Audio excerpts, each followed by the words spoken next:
And of civilization 1800 circa BCE तक ये देखने में आ रहा था कि इंडस वैली सिविलाइजेशन की जो मेजर साइट्स थी, जो मेजर टाउन्स जिसे हम कह सकते हैं, they were being abandoned. People were moving to new settlements.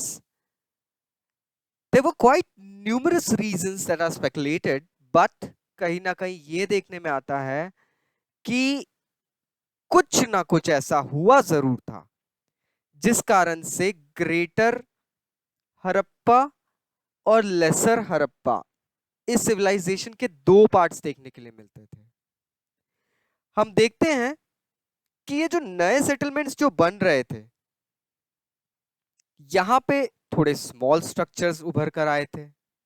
जो बड़े पैलेसेस दिखते थे वो खत्म हो गए थे।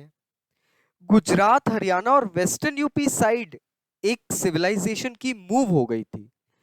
तो इसको हम अगर समझना चाहें तो ऐसे समझ सकते हैं कि जिस तरीके से ये सिविलाइजेशन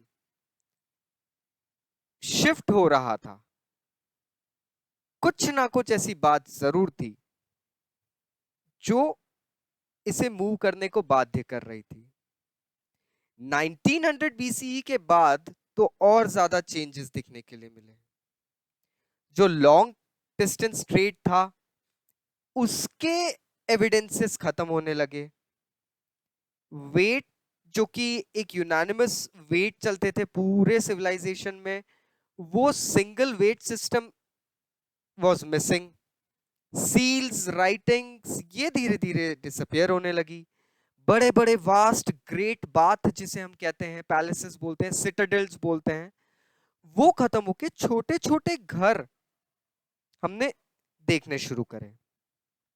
अब ये जो नए सेटलमेंट्स थे ये बहुत कॉम्पैक्ट थे। आप देख सकते हैं यहां पे डिफरेंस दिख रहा है दोनों इमेजेस में, कि जो नया सेटलमेंट पहली इमेज में दिख रहा है बहुत छोटे छोटे बॉक्स टाइप रूम्स, घर बने हुए हैं, और वहीं पे इनिशियली अगर हम देखते हैं सेकेंड इमेज में, तो वास्ट एक्सपांस में फैला हुआ एक पूरा कोर्टयार्ड है। उसमें आपको एक अलग से एरिया दिख रहा है, डिवाइडेड एरिया भी दिख रहा है काफी अच्छे से। बट नए सेटलमेंट में ये चीज मिसिंग रहती है। अब ये चेंजेस क्यों आए, इसके बहुत अलग अलग रीजंस दिए गए हैं फ्रेंड्स। जॉन मार्शल 1931 में एक डिस्कवरी करते हैं। ये एक एक्सकवेशन साइट में एक ऐसी एली, मतलब गलियारा ढूंढते हैं एक ऐसा जिसे डेड मैन्स लेन कहा गया है। इस गलियारे में डिकैप्टिवेटेड स्केलेटन्स मिलते हैं दोस्तों। किसी स्केलेटन का हाथ नहीं है, किसी का स्कल, सिर नहीं है, बॉडी बहुत ही गंदे तरीके से मानो दबा दी गई हो। तो जॉन मार्शल इस चीज से एक निष्कर्ष निकालते हैं कि perhaps there was a big warfare, एक बहुत बड़ा युद्ध हुआ था, उस कारण से ये सिविलाइजेशन शायद ग्रेटर से लेसर के उस पर आ गया और मास माइग्रेशन भी हुआ। वहीं पे sir Robert Eric Mortimer Wheeler, जिन्हें REM व्हीलर भी कहा जाता है, जो बाद में डिप्टी जनरल बने हैं, जो डायरेक्टर जनरल बने थे आर्कियोलॉजिकल सोसाइटी ऑफ इंडिया के, इन्होंने कहा कि नहीं, ये किसी वॉर के कारण नहीं हुआ है। क्यों?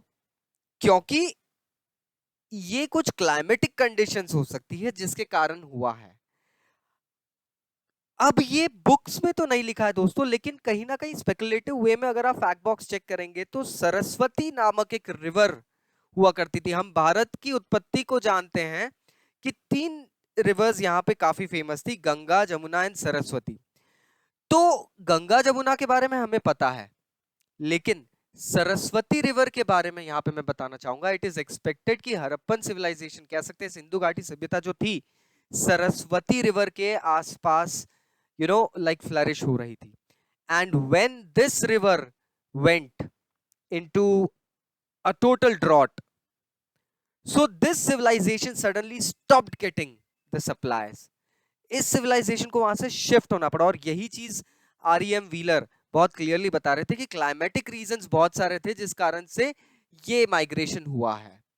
अगेन वी कैन सी कि ये इकोनॉमिक रीजन भी बताते हैं कि क्लाइमेटिक चेंजेस के कारण उन जगहों पे जो ट्रेड रूट्स थे, जो फार्मिंग हो रही थी, जो areas of like natural vegetation थे वो खत्म हो गए। तो ऑब्वियस सी बात है अगर यहाँ पे ये खत्म हो गया तो उनका इकोनॉमिक इंपॉर्टेंस जो है वो खत्म हो जाएगा।